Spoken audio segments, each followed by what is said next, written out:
Hi, impanded structure. So far, science relies on some space-time metaphors, but we also have harmony to help us reason differently. So now we'll see how shifting our foundational concepts transforms what we see with our telescopes. If time is removed from the foundations of physics, we shall not all suddenly feel that the flow of time has ceased.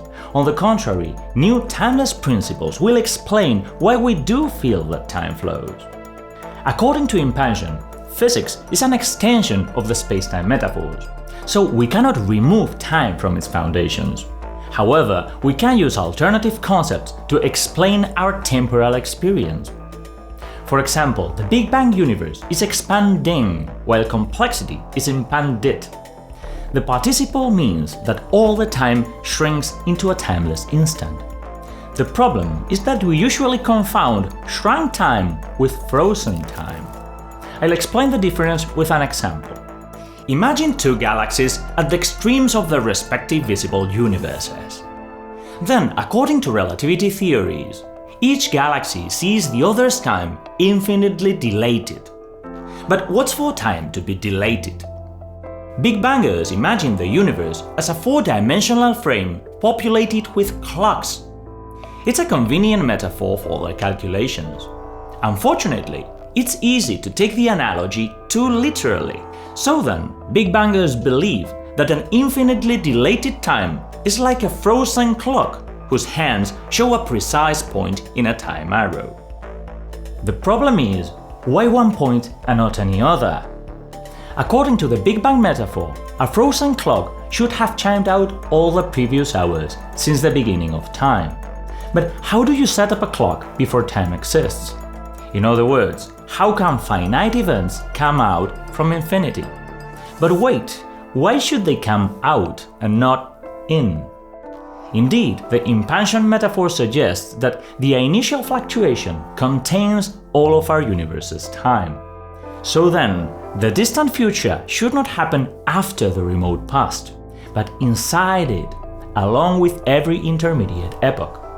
From this perspective, dilated time means a broader scope of ages we can observe. Instead of a narrow instant of our farthest neighbors, we should see all their hours chiming simultaneously. We should see them be born, mature and die in a single, dynamic shot. For instance, this is the Ponihuana galaxy.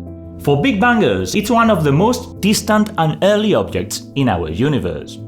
From that perspective, the black hole at the center absorbs matter from its host and throws it away as two high-energy jets. It's a handy picture if you believe in a space-time.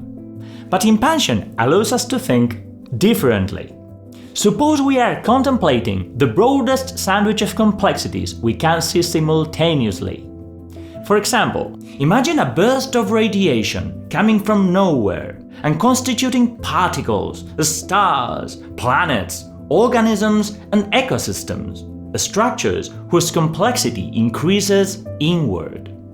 Of course, we can only see the simpler in the form of past material surfaces. Systems more complex than ourselves are like vague purposes or futures for us. But depending on the perspective, we may guess them as dark spots at the center of the corresponding structures. So for Impanders, overlapped complexities appear before our eyes as overlapped ages. In the case of Ponihuana, the picture includes the equivalent of our remote pasts and futures. Any other kind of a structure we observe is a narrower central bunch of complexities, so we don't see jets and holes anymore, only relative masses in relative motion. Therefore, as Big Bangers, we imagine some location, some past and future for everything we see and touch. It's a practical way of dealing with complexity. So we have two systems of metaphors to explain the same experience: the Big Bang and Impansion, moving objects and immaterial complexity layers. They are neither correct nor incorrect. The choice depends on your priorities. For example, suppose you want to study the correlation between the masses and velocities of black holes. In that case, you should play Big Bangers. However, you may need to play impanders to make sense of the results. Impansion is the timeless principle explaining why we feel that time flows. It's harmony, looking at itself through some complexity layers.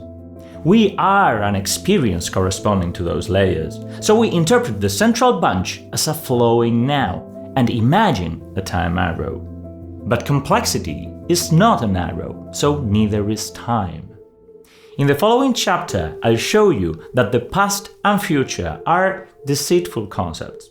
Moreover, I'll argue that we couldn't reach distant futures even if we were immortal. Bye-bye.